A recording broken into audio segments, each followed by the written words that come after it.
All right. Very good morning, good afternoon, good evening from wherever you're watching. Welcome back to Vito Africa. This is Vito Lifestyle by Emmanuel Gona. And today I want us to do, should we call it a recap of what we had last week? We were having the Youth Week and, of course, the International Youth Day 2023, which, of course, International Youth Day is normally celebrated on the 12th of August. And this time we had the celebrations, specifically for Kilifi County. We were having the celebrations at Gede Primary. And of course, in the studio, I have should I call you a guest? Okay, if I have a guest who will help us at least to do a kind of a post-mortem of the event that we had on Friday 11th. Yeah. But just before I welcome him for the introduction part, of course, I know he has been here, but probably some of you haven't heard from him. So remember that we are live on YouTube at Vito Africa, and you can also always follow us on the social media platforms. At X, you find us at Vito Africa 1, Instagram at Vito Africa 1, Facebook and TikTok at Vito Africa. Karibu sana uandamane nasi hadi tamati pale. Yes, man. How are you? I'm good. How have you been? I've always been good, and thanks to be here again. Last time tukionana ilikuwa mwezi wa 7 kule, right? Yeah. Sawa sawa kabisa. Kama umekuwa fiti, pengine sasa uweze introduce sasa hapa kwa wapenzi watazamaji tena, alafu tusonge. Okay, thank you, my dear viewers. I'm back again. I'm still the one Madaraka Katana. Yeah, I'm a freelancer or a digital influencer. That's what I do. Kuna kitu kingine hapo hutaki kuitaja? The most important bit. Of course, unajua singeweza kuita leo kama hiyo kitu hautaitaja. So hiyo ndio imekuweka hapa. Achana na digital influencer. I'm a youth. You are youth. 1. Yeah. 2. Uliachana na mambo ya mazingira kabisa. By the way, people okay. When I say I'm a digital influencer, I'm influencing ideas, and most of the ideas is on environmental conservation or climate justice. So I'm an activist and I'm a digital influencer, mostly on climate justice. So you are doing social media advocacy, or rather digital advocacy, and more specifically on the climate change space, right? Yeah. Good. There is a question which is very common, but inakaa ya kizushi kiasi. Issues climate change ni scam. Do you agree? Many say so, but according to me, my opinion, climate change is real. It's real, yes, but I've said issues to deal with the climate change. Of course, climate change is real, but the issues around climate change. Yeah, you know, there's obvious when you talk about climate change, obvious there's some part which is not real. Like we have heard some of this information like greenwashing. People are just imitating like they are doing something on conservation, but they are not doing it. So they are part of it, or people are doing it as it's not real, but climate change is real. Though some people are using it in another way, or to benefit themselves. Wanaipiga kama wash ya kivya. Yeah. Yeah. So wewe ni real ama wewe ni ule fake? I'm a real one. I always do action, not words. I always do action. I know it is real. I know it is affecting us, and that will affect us in the future. Yeah. So I do everything just to make sure I've done my part in bringing the change or in ending the crisis. Yeah. There's also a point that I've seen was it a comment or a post on your Twitter handle that as long as wataniita was it wataniita kiongozi wa kesho? Yeah. I will still push until they notice that I'm a leader today. Yeah. Because I know youth are leaders, are today leaders. But people are recognizing them as like vijana ni viongozi wa kesho. That statement is not good. Ni kitu gani chenye kimekufanya ukapost hivyo by the way? because nilisikia hizo ma comments, nasikia hizo ma comments every time, and huwa si feel vizuri kusikia hiyo comment. Last time ukiwa hapa pia ulituambiwa ni mwalimu na najua katika ukifundisha ulikuwa pia ukiambia watoto nyinyi viongozi wa kesho. I think hapo ndio inaingilia. I think I will never use that statement to my students. Umerudi kufundisha. I will never use that statement in my students. No, but I think that's fine, because watoto kiwaambia ni viongozi wa kesho bado wako kwa system ya masomo. Wakimaliza sasa wakiwa kama wewe, hao sasa ni viongozi wa leo, si wa kesho tena. Ile kesho yao imefika. I think hapo ndio kuna hiyo argument. But wazee wengi wamekuwa wakisema tu vijana pia ni viongozi wa kesho. Wakati tukiwa watoto tulikuwa tunaambiwa bado ni viongozi wa kesho. I know hapo ndio kwenye kuna issue. Yeah, so ladies and gentlemen, karibuni tena sasa. We look at the post IYD 2023. The theme was green skills for youth towards a sustainable world. Na Madaraka, wewe bila shaka uliweza kutembea kule kwenye kulikuwa kuna celebrations. One zilifanyika on 11th, not 12th. Because 12th ndio International Youth Day. But these celebrations zilifanywa 11th. As a young person. Hiyo wiki yote ilikuwa ni ya vijana, si ndio? Yeah. So as a young person, wewe, and from where you are sitting, the pre-youth day, pre-international youth day, were you involved in any way? I was not involved, but I involved myself. How? Yeah, because I know that we have to turn to green. We need to turn to green, like the world needs to turn to green, and that is the only solution that we can go to play. That is the only solution we can bring to climate change or to this crisis. So for me, I just gave myself a challenge, like throughout this week, I want to every day plant a tree, and I managed. So ulipanda miti ngapi last week? I had an aim to plant 28 trees, but I planted 7 trees. 7. So ulipiga moja. Yeah, moja. Every day I planted a tree. Mpenzi mtazamaji, mgongee like, unapata? Mgongee like hapa Madaraka Katana, because I think it's good ukikuwa na hiyo intrinsic motivation. Yeah. Si mtu pahali ya kupush do this. Wewe ulifanya mwenyewe kwa mapenzi yako mwenyewe na Mother Earth ama Mother Nature. So I think I love that. And I think that individual motive, I think is very important to every young person or to everybody who is there. Just motivate yourself. Do something to change the situation. And that is when we'll achieve what we want. Correct. Yeah. Mimi hata hapo sitaki kuongelea mengi. So that was the pre. Tukuja sasa kwa hiyo siku. I just want us to look, as we've said, tunaangalia tu vile ilivyokuwa the day pale kwenye mtu atakuwa amecelebrate. Kama ulicelebrate county gani ingine, because currently tunaongelea na Madaraka ambaye alikuwa pale kwa Kilifi county celebrations. So unaweza pia share na sisi kwenye ulikuwa kama kulikuwaje. So yes, siku ikafika. Ukajipata ndani ya Gede. Naam. Gede Primary. Yes. Yeah. So how was it? So the celebration was nice. It was nice, and I enjoyed the celebration because like very many youth walijitolea kuja kucelebrate hiyo siku.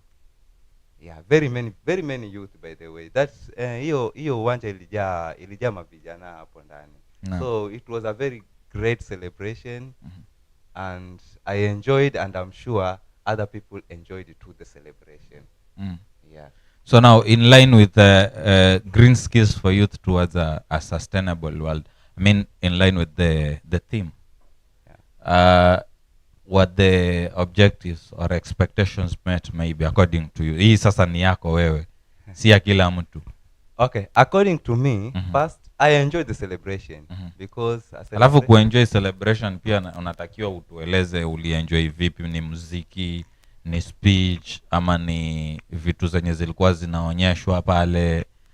Pengine uiweke vizuri tu. Let me say enjoy muziki. Ah, nilienjoy mziki and I even enjoy the attendance, so nilifurahia ile attendance ya wale watu wenye wale attend. okay. Nilifurahia. Naam. Yeah, but one thing ambayo ilinivunja moyo from the objectives and the expectation of the as this was a youth day, there were very many youth, but most of these youth were imported. Is it imported? Were imported from the other sub-counties. While the youth around Igede, Watamu, Tabaso, some even didn't know what is happening. Hiyo ni kitu ambayo labda ilinisikitisha na haikuwa sawa kwangu. Haikukuendea vizuri. Haikuniendea vizuri. Like most of the youth around hapa hawakujua. So pale tuliona tu mabasi yanaingia, unapata paka kuna mtu anakuuliza, kwani kuna nini hapa? Mtu wa within anauliza kwani. Watu wa pikipiki. Mimi nilikuja na pikipiki. Naam. So kufika pale sasa huyo mtu amenibeba, nilimwambia naenda Gede. Kufika pale anaona nimeshuka Gede, alafu kuna mabasi, kuna watu wengi. Anaweza kwani kuna nini? Akakuona wewe mwanzo uko connection. Obviously alijua mimi ni mtu wa connection, but sasa kuniuliza sasa what is going on? Nikashangaa sasa a resident wa hapa, alafu ajui what is going on. Yeah, haikuleta picture nzuri. From that day haikuniletea picture nzuri. Yeah. And that's, I saw it from the preparations. Was me visit kule, ilikuwa on Friday, on Thursday visit kule. Like there is a youth day, international day. And international day and the venue inakuwa set during the day. Why? It is an international day, like people watu washangae kuna nini, like people to know kunaendelea nini. A whole week, it is a climate week. Niweke bana kwa there's an international youth day going on. By during that day asubuhi naona ndo hapo ndo tunapata tents zinawekwa, viti zinawekwa. And like ona hapa watu sasa lishangaa sasa. I think the preparation haikuwa vizuri sana. Okay. Yeah.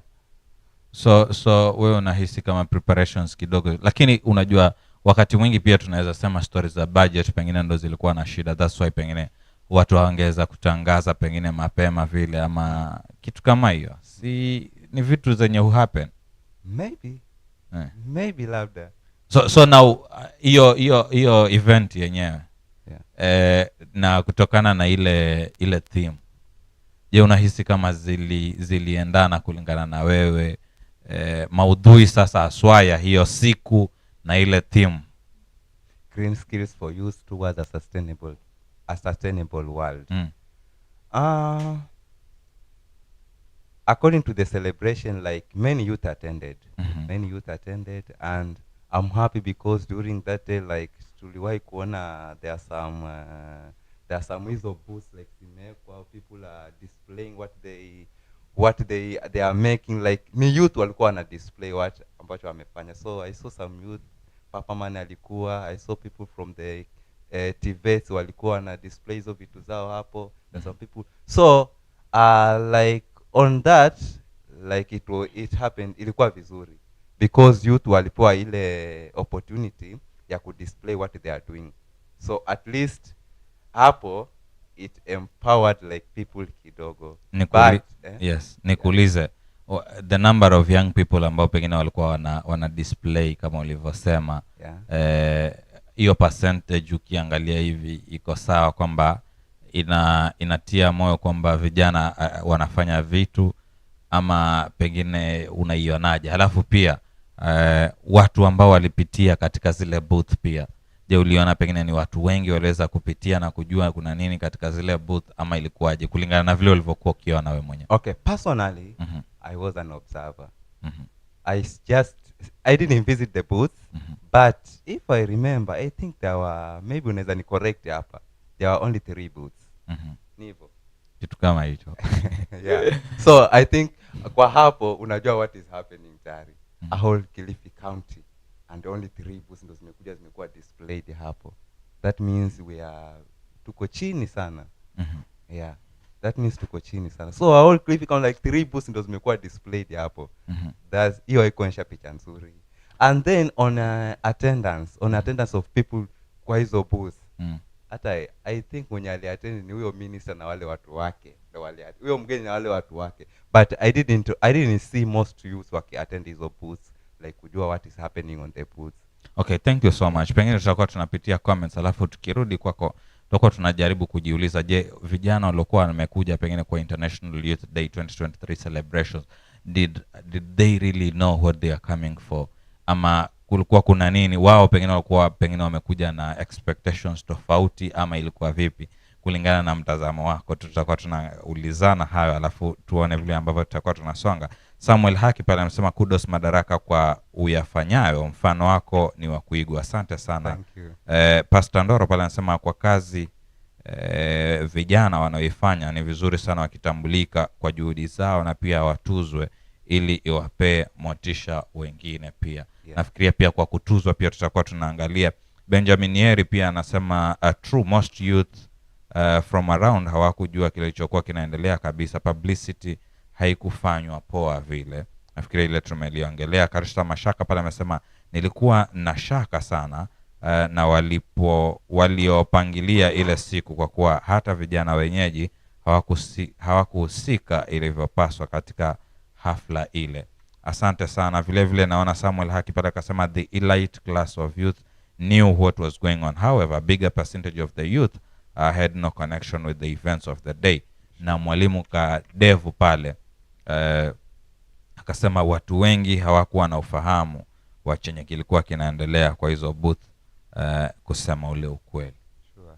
So turudi tu pale kwa vile ambavyo iko kwamba je, unahisi kama pengine watu walikuwa wamekuja lakini pengine hawakujua ni nini pengine kilikuwa kinaendelea, ama mtazamo wako ni upi? People walikuja. It's true, people didn't know what was going on. Like walisikia to green skills for you, so they know that it is youth day. So they attended a youth day celebration, but I'm not sure they knew what they were celebrating for. And na walitoka hapo hawakujua what they got from that thing. Hakuna kitu. Sijui, I'm not sure. From me, my opinion, sidhani kama the objectives ama kile kitu ambacho ilikuwa ni wapate, sidhani kama walipata. Okay, so mpenzi mtazamaji, wewe pia utakuwa unatuambia, je, unahisi kama vijana waliokuwa pengine wamefika pale, asilimia kubwa ama ndogo pengine walikuwa wana ufahamu wa kile chenye ambacho kilikuwa kimewafikisha, ama kama anavyosema Madaraka kwamba huenda ikawa wengi walikuja tu kwa sababu ni International Youth Day, pengine kwa sababu ni celebrations, so pengine walikuja tu kwa sababu ya celebration, lakini huenda wakawa hawakuja kwa kuzingatia kile ambacho kilikuwa pengine kiwafikishe pale. Na pengine tukiangalia kuhusu kuna mmoja pale alikuwa ameongelea kuhusu kutuzwa. Umetaja kwamba kuna vijana ambao walikuwa wameweza kuleta ni maonyesho, walikuwa wako katika maonyesho pale, kwa zile booth. Na kuna mmoja pale akataja kwamba pengine ingekuwa muhimu zaidi kwa kutuzwa. Sijui kama kwa sababu na ufahamu wa kwamba wewe ulianza mwanzo mpaka mwisho kabisa wa hafla, pengine imepangiliwa, wewe uliona vipi, ama unahisi kama pengine imepangiliwa itafanyika, ama iko vipi vile ulivyo at the end at least I expected to see like there was recognition in some categories of the work that youth are doing. Yeah, but hakukuwa na recognition. I even expected like in Kilifi County we have very many youth-led organizations. So like there was certification of what they are doing. There was like kungekuwa kuna prize ama kuna tuzo wangekuwa napewa, at least hiyo inge make sense. But now tulienda kwa celebration, maybe wengi walienjoy kula ambao hata wengi hawakula. Wengi walienjoy kula, and then after kutoka hapo sasa hakuna kitu ambacho hakuna kitu ambacho kina motivate kuendelea. Are you saying that hakuna kitu ambacho kina motivate kuendelea kwa kile kitu? Kwa sababu kama angekuwa amerecognize kuwa amefanya kitu fulani, at least angepata ile motisha kwa anaweza kuendelea with what he is doing. Okay, you see sometimes mtu anaweza ukajipata mahali pengine kama hapo, lakini kuna zile expectations zako kwa sababu hazijakuwa met. Pengine ukaulizia, wewe ulijaribu kuuliza, pengine ukataka kujua mbona kuko hivyo. I tried nikaulizia kuhusu certifications, but nikaambiwa there are some certificates ilikuwa nizipewane to organizations, but sijui kama shida ilikuwa ni time ama shida ilikuwa ni certificates, because hata mwenye nilimuuliza aliniambia pia yeye anaenda kuconfirm. Kurudi kama wewe huko vitafuta tena. After kusema anaenda confirm nilimwona tu akizunguka, and then later nikasema acha iwe, maybe acha iwe tu. Yeah, because I expected there were certificates, so I don't know what happened. Maybe labda kama kulikuwa na other plans like the certificates ingepewana baadaye, then maybe I think zilipewana, but hapo kwa certification ama kutuzwa sikupaona. Okay. Yeah. Nice. I think hiyo ni those were nice observations, and just before maybe tuangalie ni vitu gani pengine tunaweza kutaja kama pengine vinaweza zingatiwa wakati unaokuja kwa sherehe kama hizo. Yeah. Katika representation umetangulia kusema kwamba you notice that vijana pengine wa zile sehemu hawakuonekana. Yeah. Lakini wakati mwingi pia unapata kwamba pengine hawajaonekana tu kuonekana kwa idadi, lakini pengine katika their participation is felt kind of. So what do you think? Was the atmosphere youth friendly? Pengine tuiweke hivyo. Okay. For me mi natoka Dabaso ward. Naam. And as I'm coming from Dabaso ward, nilifeel like kudhalilishwa. Like Dabaso ni karibu na Watamu, we are neighbors. And we are like one. So I was expecting like we are the host. Naam. So as a host, labda we tungepa opportunities in that event. I really feel like dalilishwa ile opportunities kama gani? Opportunity. In fact there are some things maybe naweza sema. I don't know if nitakuwa na. Okay, siko, but this is just your opinion. Yeah. Na I don't think kama itakuwa imeumiza mtu. As long as si matusi unaweza uiongea. One, this event ilikuwa ya Kilifi County. Naam. This event ilikuwa ya Kilifi County. But kitu ambacho walinishangaza na MC alitoka Kwale County. Does it mean Kilifi County hakuna mtu kijana ambaye anaweza kuwa MC akaongoza sherehe kama ile? Okay. I think Magwa is from Kilifi, Kwale County, si ndio? Ni kijana. I'm not so sure kama ni wa Mombasa wali wa Kwale wali wa wapi. Okay, Mombasa Kwale, but ni kijana but is not from Kilifi County. Magwa angekuja kama guest, like ni kijana lakini amekuja kama guest, tungeelewa. But Magwa akaja kama MC. Sherehe ambayo inafanyika Kilifi County na ni ya vijana. Does it mean hakuna vijana ambao wanaweza kuendesha sherehe kama ile? Okay. Hiyo ni kitu ya kwanza ambayo I didn't sikufeel vizuri. Yeah. Then from the beginning of hiyo sherehe, the person who was welcoming wao watu alikuwa ni ward administrator wa Watamu. I was thinking like kungechaguliwa kama kijana a welcome, because ni sherehe ya vijana. Naam. How vijana wata take part wapi? Angepewa opportunity kijana to welcome the people in their ward. I think inge make sense zaidi. Yeah, but youth from the region or the host hawakupewa hiyo chance hawakupewa opportunity ya kuwa anaweza ku-exercise anything or kufanya kile kitu pale kwa ile event. So you feel like the participation was kind of restricted? Yeah, participation kwa sisi host or the people ambao tunakaa around hatukupewa the opportunity ambao tulikuwa tuna expect or tulikuwa tunataka. So but on the MC part, MCs walikuwa wengi. So kuna likelihood ya kwamba pengine Magwaya alikuwa amejitolea, maybe. I'm not so sure. But don't you think tu iko tu sawa kwamba kulikuwa kuna co-MCs pia? Pengine yeye alikuwa amekuja tu kuwapatia psych. Just sijui, lakini don't you think that is in order? Because pia wewe unaweza toka ukaenda sherehe ya Kwale kwa mfano. Yeah. Na kuna MCs lakini wewe MC mwenza pale. But it depends. Hiyo sherehe ambayo naenda ni sherehe ya kina nani? Like hii ilikuwa ni ya vijana wa Kilifi County. Okay. Ilikuwa ni ya vijana wa Kilifi County. So Magwaya angekuja kama guest, like ni mgeni kutoka county nyingine, like anakuja hapo kuja kutumotivate kama vijana wa Kilifi County. I think Magwaya hapo angework a good part. Okay. kuja kutumotivate kama vijana wa Kilifi County. No. Hiyo ingekuwa ni part nzuri ambao angework, but akadominate the whole event. Yeah.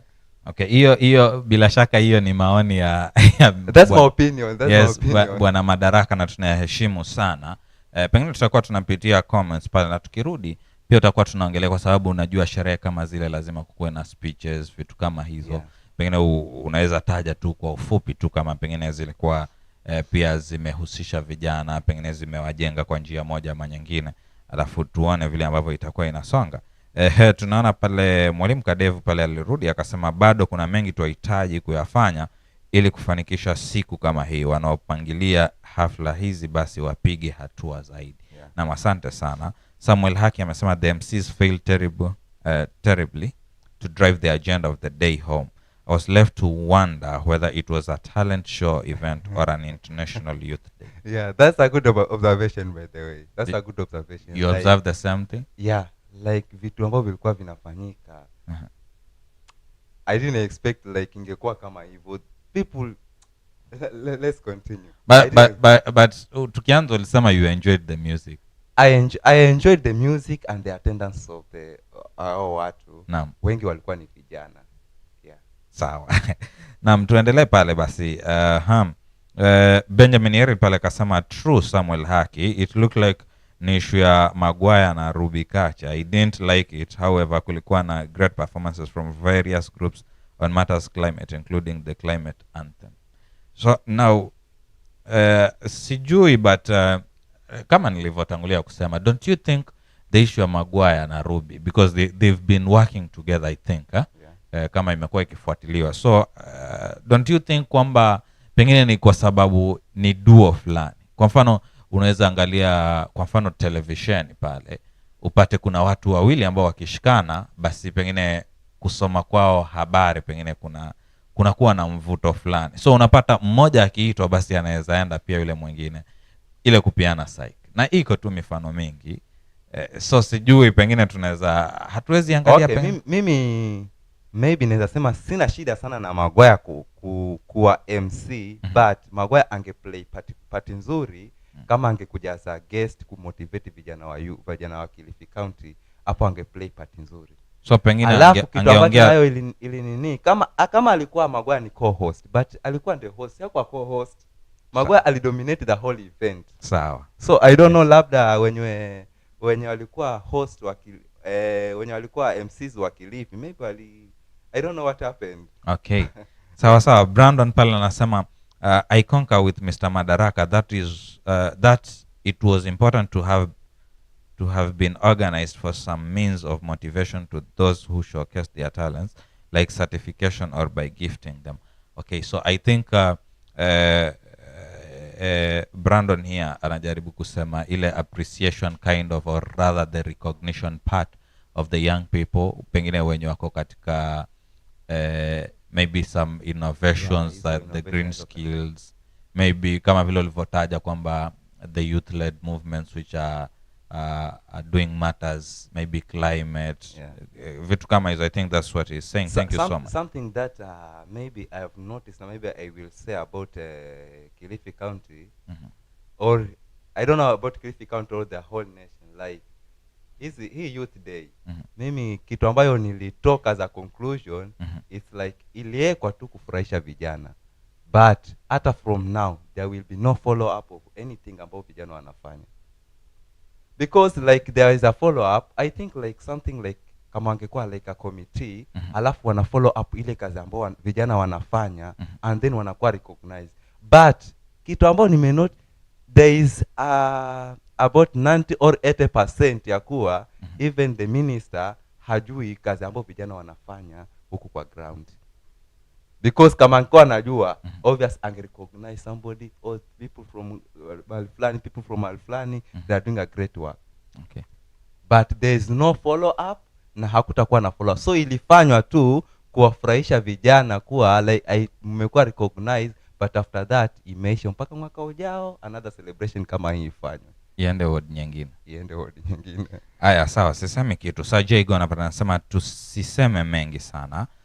Tukishafeli, we need to see an improvement kwa next event. So organizers warudi kwa drawing board, waone mahali walienda makosa. Yeah. Asante sana. Ndoronyoga pale nasema mimi nilishangaa vijana wanaitwa kushindania chapati 10 maharagwe. I'm glad vijana walikataa kutoka. Yeah. We need to be serious in such events. Kama tulikuja kwa michezo basi iwe michezo, lakini si hii hafla. Yeah. So yes, nafikiria mpenzi mtazamaji pale ameweza kutaja tu pia yale ambayo pengine aliweza kuyaona, na kabla pengine tufike pale kwa kujiuliza je, tukisonga mbele basi itatakiwa pengine iwe vipi, ama pengine kunaweza kuwa na maoni gani katika hafla kama zile, lazima ma speeches nini. Yeah. So do you think hiyo pia ilikuwaje, yani upande wako vile ilivyosonga, au wote na bwana gavana alikuwa aweze kufika pale, lakini hivyo venye kulienda ndio hivyo? Okay, I like because youth walipewa first priority ya kutoa zile speech, and niliona Elizabeth na Papa Man walitoa speech ya kwanza, and then the other speeches zikafuata. No. But me, I'm still there on underrepresentation. Okay. Youth tunaongozwa. We are not leaders, but tunaongozwa. Vijana waliotoa speech ni wawili. Walikuwa watatu. Who's the third one? We had Mwiruri, Elizabeth, we had Frank, and Queen Elizabeth. And Queen Elizabeth. And also we had the youth president, Mbeyu. Yeah. Yes. And then let us look at how viongozi wengine waliotoa speech. How many were they? Wengine walikuwa wanasalimia. Waliotoa speech na hisi hawakuwa wengi pia. Walikuwa waziri pale, chief officer. But kitu ambacho nahisi vijana tunaongozwa lakini hatujiongozi. Like we are there to listen to people watuongoze sisi, lakini ile opportunity ya sisi kuongoza hakuna. Ile opportunity ya sisi kupeana our views hakuna. Okay, nikuuliza tu pengine swali. Vijana wakati mwingi huchukulia kama speeches ni vitu za kuboesha. Wewe unalifahamu hilo? Yeah, nalifahamu. Sasa assuming kwamba, ama before hata nikupatie hii assumption, kulingana na wewe mtazamo wako, ilikuwa vijana wangapi wapewe pengine nafasi ya kuhutubia ama ya kuongea na vijana wenzao? Okay, I was thinking like because most of the youth ambao walipewa opportunity ya kuongea, like alipewa Elizabeth aliongea kuhusu environment. Queen Elizabeth aliongea the same. Papa Man akaongea, but alikuwa anaongea I think alikuwa anaongea kuhusu stories za innovation. Yeah. But later akaongea akaenda mpaka akamalizia stories about pop. That means alienda akaongea the same thing. Yeah. Then Mbeyu aliongea about things concerning leadership, I think. Yeah. Akaongea about the youth policy. Yeah. Yeah. So I think like wange identify youth from different sectors. Because tukiongea about green skills, tunaongea green skills tofauti.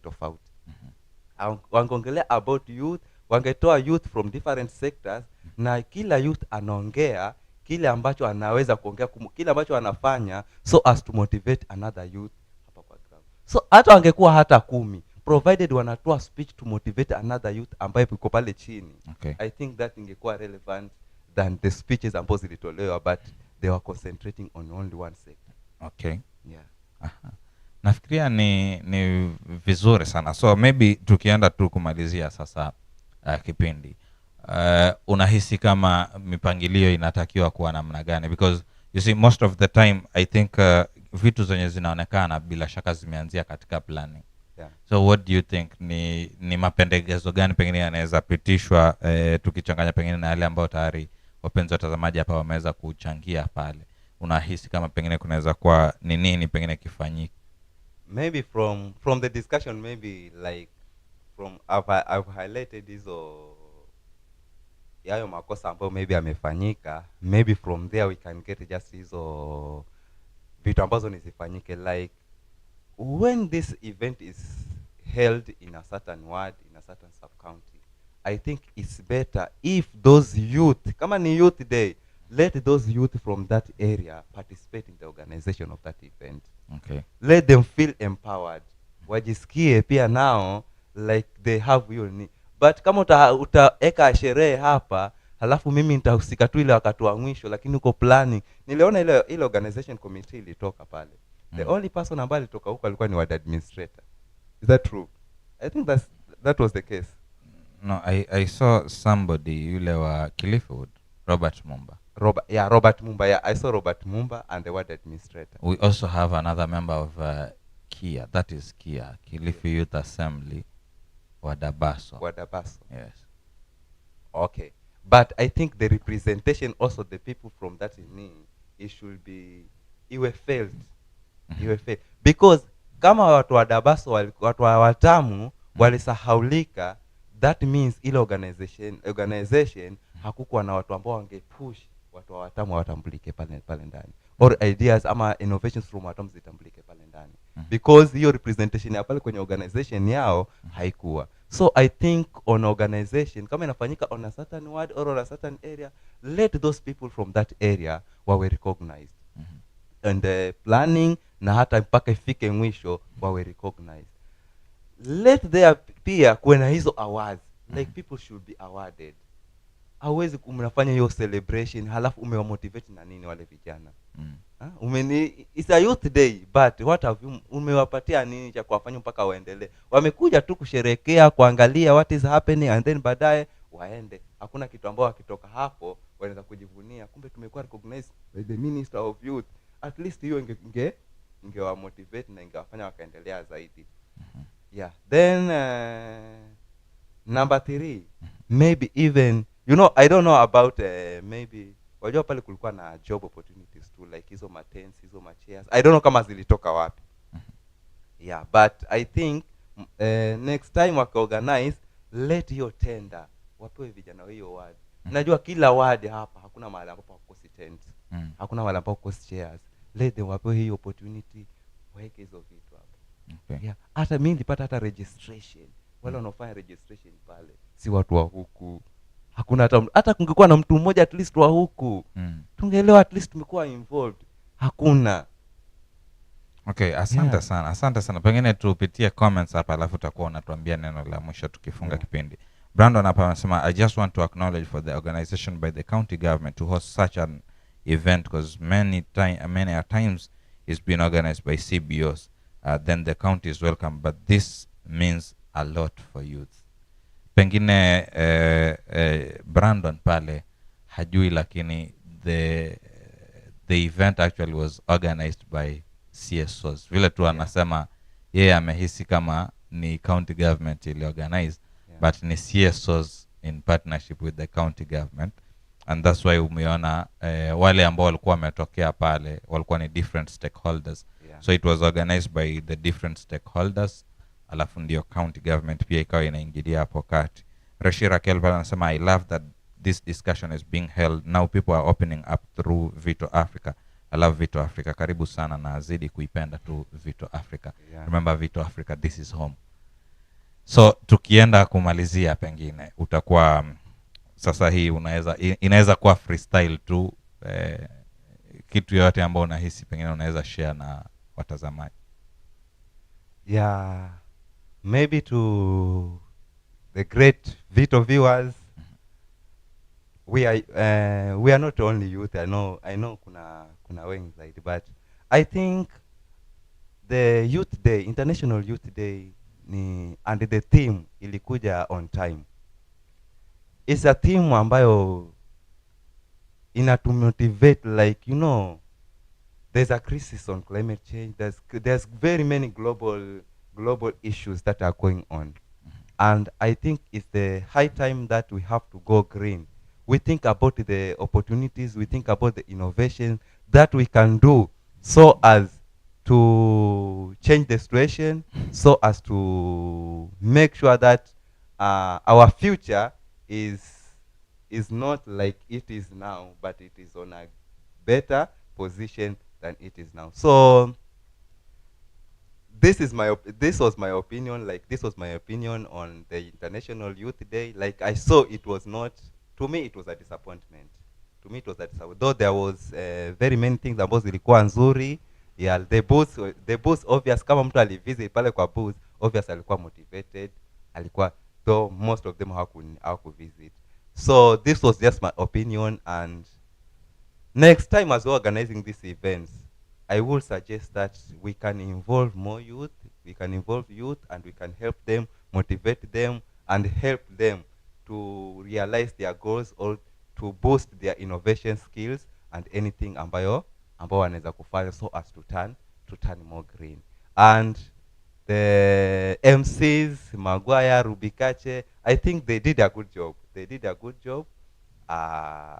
Like obvious pale watu kama wangefika watu waliofika walioona mtu anamuona Maguire like they are exercising their skills, obvious sahi wanajua Maguire like mtu ambaye labda anafuatilia TikTok afuatilia mahali like sahi they have grown and they have motivated somebody ambaye yuko na skill hiyo ya kuchekesha ama kufanya kitu nini, at least anaweza fanya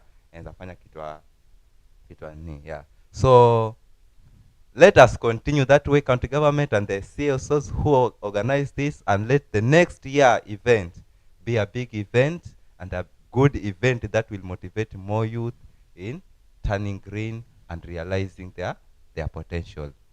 Asante sana Madaraka, na asante sana kwa kuweza kujiunga nasi leo ndani ya studio zetu za Vito Africa. Na kwa mtazamaji pia nichukue fursa hii kukushukuru sana kwa kuweza kujiunga nasi tangia mwanzo wa kipindi hadi sasa ambapo tunaenda kumalizia. Nikushauri tu kwamba ukiweza jaribu kufanya kile ambacho unahisi kama unaweza kufanya. Wakati si ujao, wakati ni huu. Hadi wiki inayokuja.